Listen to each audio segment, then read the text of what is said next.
Oi, Eliane, bom dia. Bom dia, Raíssen, Carolina, ouvintes. Bom dia, Eliane. Qual que é o clima para essa manifestação de logo mais do ex-presidente Fernando Henrique Cardoso nessa toada aí que a gente está vendo de definições e de publicizações, né, de voto útil a 10 dias da eleição?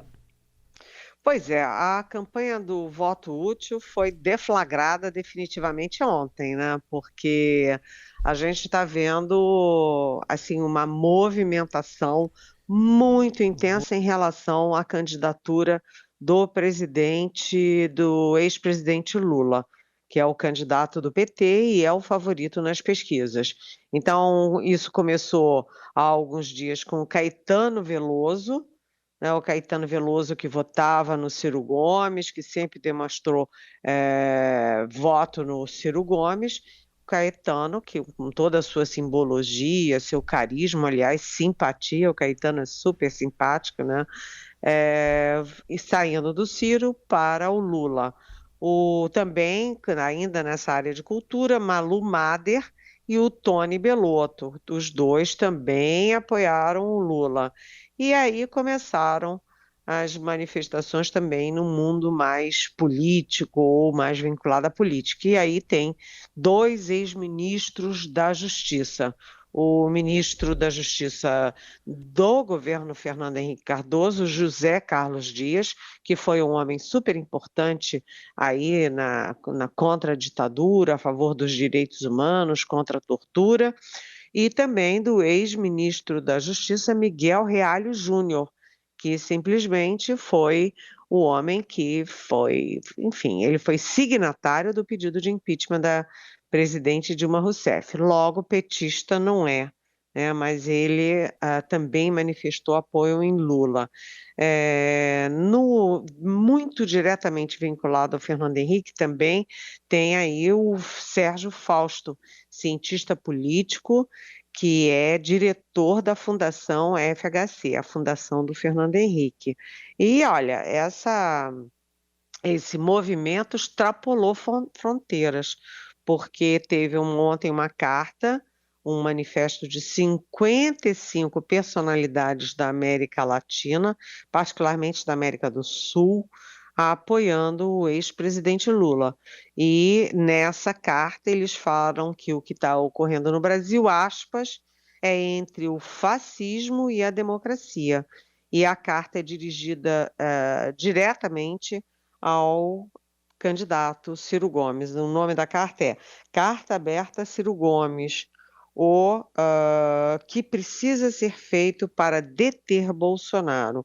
Entre os signatários estão, por exemplo, o ex-presidente do Equador, Rafael Correia, o ex-ganhador, ex não, né? O ganhador do Prêmio Nobel da Paz de 1980, o argentino Adolfo Pérez Esquivel, e também tem gente no próprio PDT, porque o Haroldo Ferreira é um médico com muita credibilidade no estado dele, pediu a renúncia no Diretório Nacional do PDT para ter liberdade de apoiar diretamente o Lula já no primeiro turno. Ou seja, né, é um movimento que é claramente anti-Bolsonaro, mas que reverte em voto útil a favor do ex-presidente Lula. Agora, Fernando Henrique Cardoso, há dúvidas, há um certo suspense, porque eu converso com o pessoal muito ligado ao Fernando Henrique, eu já falo de gente muito ligada a ele, como o José Serra, e o José Serra está na linha de que ele está com Simone Tebet e que o segundo turno é outra história. Na reunião daqueles 8 ex-presidenciáveis apoiando Lula, não tinha ninguém do PSDB, nem José Serra, nem Aécio Neves e nem mesmo o Roberto Freire, do Cidadania, que é aliado do PSDB e apoia Simone Tebet. Então, hoje, muito foco aí, essa nota do Fernando Henrique Cardoso. A gente vai acompanhar então e vai ser assunto ainda. Eliane, tem pergunta aqui para você, o Sérgio Torres, lá de Salvador, na Bahia. Ele diz o seguinte: vistas as últimas pesquisas e a multidão no dia 7 de setembro nas ruas, podemos dizer que para a classe média e alta brasileiras o antipetismo é maior que os valores democráticos? É verdade, é uma boa dúvida, né? Porque nessa carta, por exemplo, das 55 personalidades da América do Sul, latino-americanas, etc., eles fazem um contraponto entre fascismo e democracia. Então, o antipetismo é um antipetismo muito voltado, assim, muito centrado na corrupção, né? No combate à corrupção, por causa do mensalão, por causa do petrolão. Muita gente não perdoa o Lula e o PT por causa disso. Mas, né, é uma questão, essa eleição é muito assim, o pior e o mais pior, né? O ruim e o muito pior. E eu ouço muito os dois lados, muita gente dizendo, eu não perdoo o Lula por causa do petrolão, por causa daquelas coisas todas, vou voltar no Bolsonaro. Tem gente que diz isso, mas muita gente também diz ao contrário. Olha, eu tenho lá minhas dúvidas com o Lula, mas o Bolsonaro é o mal maior, porque o Bolsonaro ameaça a democracia, ameaça as instituições, ameaça a paz da nação, ameaça até com violência, já que libera armas. Mas eu acho que, independentemente desses dois focos, Sérgio, de Salvador, a gente tem uma outra questão que é a gestão pública. Eu acho que isso também está muito em jogo e, por exemplo, eu ouço pessoas aqui no Rio de Janeiro, onde eu estou, dizendo assim, eu tenho muitas críticas ao Lula, mas isso eu ouço, por exemplo, de motorista de Uber, motorista de táxi, gente aqui do hotel, dizendo assim, mas o meu filho foi para a universidade por causa do Lula, eu comprei a minha casinha por causa do Lula, eu consegui visitar a minha família que mora lá no exterior, a minha filha que mora no exterior com meus netos, por causa do Lula. Então, eu acho que é muito forte ainda na percepção popular que o Lula fez um governo muito voltado para a inclusão social, para combater a desigualdade, e isso conta muito nessa campanha em que a grande massa dos que ganham até 2 salários mínimos demonstra intenção de votar no ex-presidente Lula. Então, muita coisa em jogo, né, Sérgio? Ainda nesse bloco, queria te colocar aqui uma pergunta que chegou pelas redes sociais do João Carlos de Piracicaba. O João pergunta, dá um nó na cabeça ver Lula flexibilizar porte de armas para quem tem terras para tentar falar com os apoiadores do agro de Bolsonaro. Será que ele está falando também para a bolha do MST e ninguém percebeu? Oi, João Carlos de Piracicaba. Sabe que essa discussão sobre armas no campo é uma discussão muito importante, muito interessante, porque não é uma questão só de bolsonarista, não foi uma posição só da extrema-direita e de quem gosta de armas.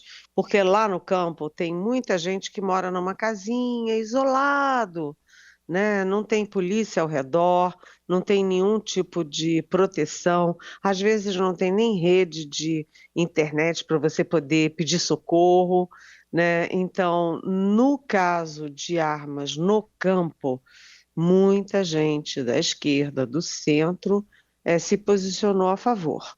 Então, é uma questão eleitoreira do Lula? Sim, pode ser. Mas não foi só do Lula e ele não está falando sozinho. Muita gente defendeu essa posição. Agora, MST armado, eu duvido que o Lula vá querer isso. Sabe por quê? Porque o Lula e ninguém em sã consciência quer uma guerra armada nesse país. Se você tem o pessoal da agricultura, o agronegócio armado, o MST armado, você está provocando uma guerra. E eu duvido que o Lula ou alguém em sã consciência queira guerras nesse país. Eliane Cantanhede conosco com análise política nessa reta final, 10 dias para as eleições, e hoje sai a pesquisa mais recente do Datafolha. E por que tem mais expectativa mais pro Sudeste, hein, Eliane? Olha, o primeiro porque o Sudeste é o maior eleitorado do país, né? O Sudeste sozinho tem 43% dos votos do país. Com Rio, São Paulo, Minas, né? Agora, e por quê? Porque está tendo aí uma mudança. No Rio de Janeiro, o Bolsonaro quase passa o Lula, mas agora voltou ao que era o Lula na frente com 5 pontos pelo IPEC. Em São Paulo, o Bolsonaro cresceu. E o Lula deu uma recuadinha de 1 ponto. Isso significa que a diferença entre eles, pró-Lula, que era de 16 pontos, recuou para 10. Isso no IPEC. Então, a gente precisa ver como vai ficar no Datafolha. De qualquer jeito, o Lula já é um vitorioso em São Paulo, por exemplo, porque o PT nunca venceu em São Paulo, né? A própria Dilma Rousseff, quando venceu em 2014 do Aécio Neves, ela venceu em Minas, mas ela perdeu em São Paulo para o Aécio.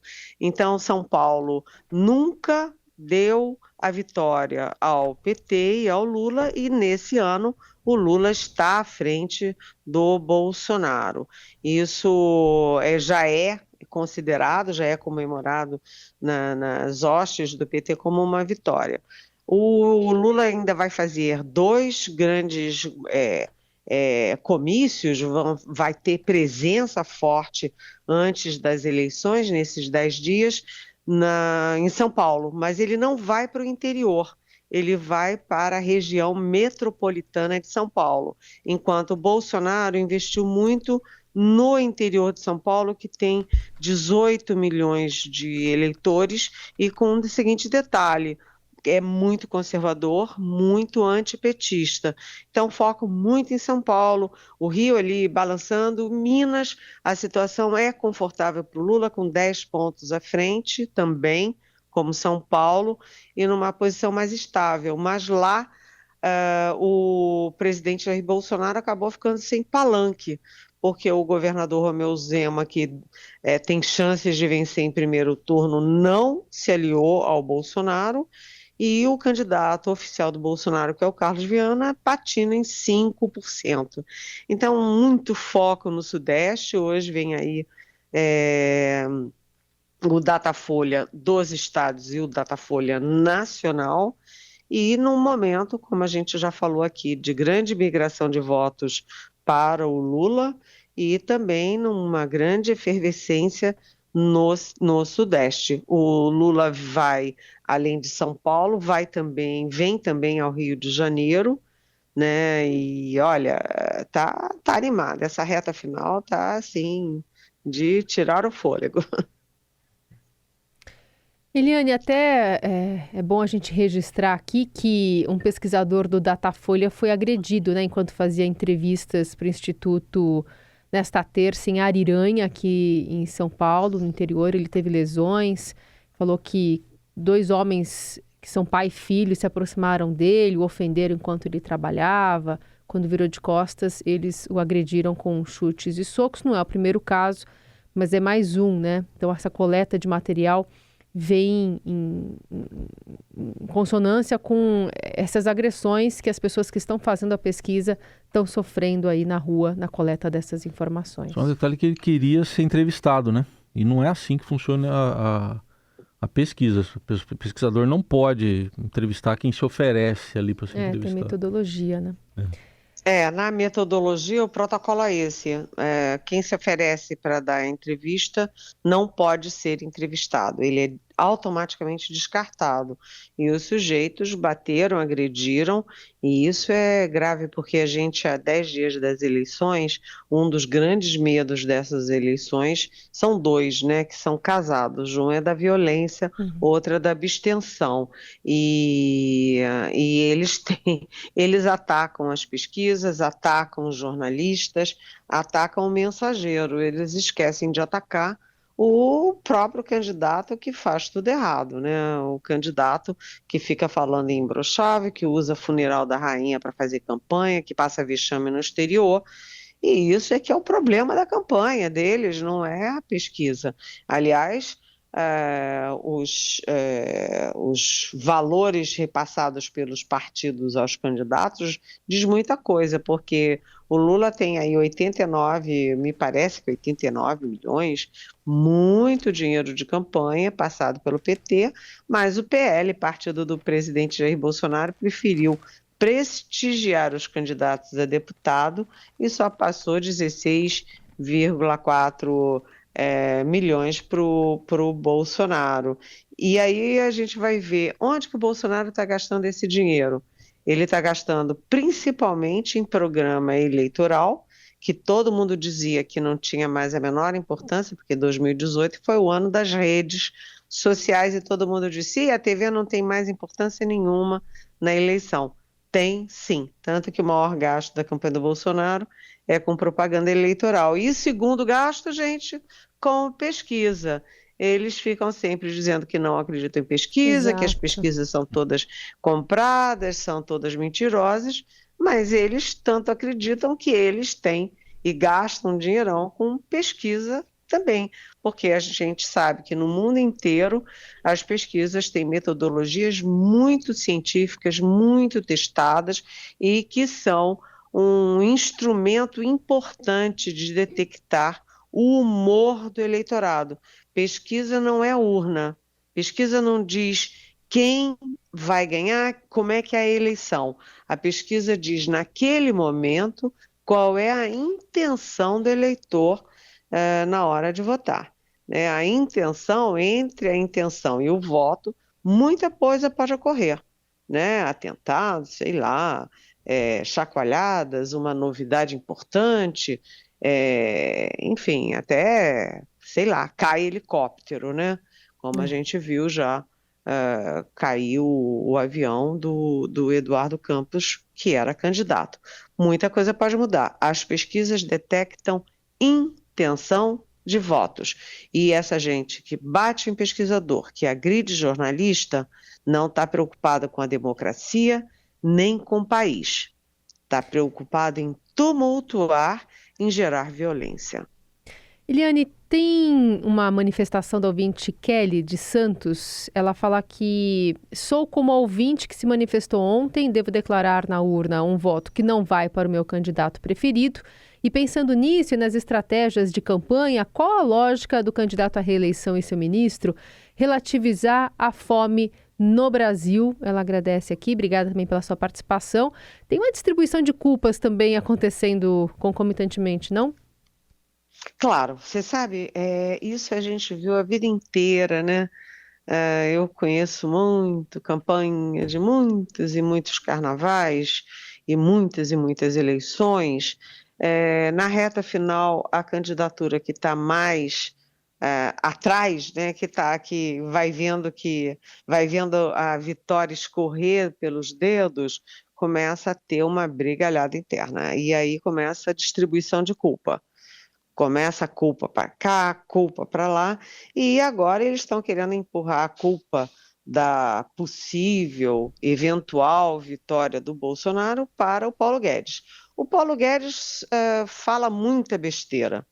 Ele não conseguiu se impor no governo, o Centrão, ele perdeu todos os embates com o Centrão, exatamente todos, né? Teto de gastos, responsabilidade fiscal, as reformas, ele perdeu todas para o Centrão e para o próprio Bolsonaro. E agora ele nega que haja 33 milhões de pessoas passando fome no Brasil e briga com esse número. Só tem uma coisa, né?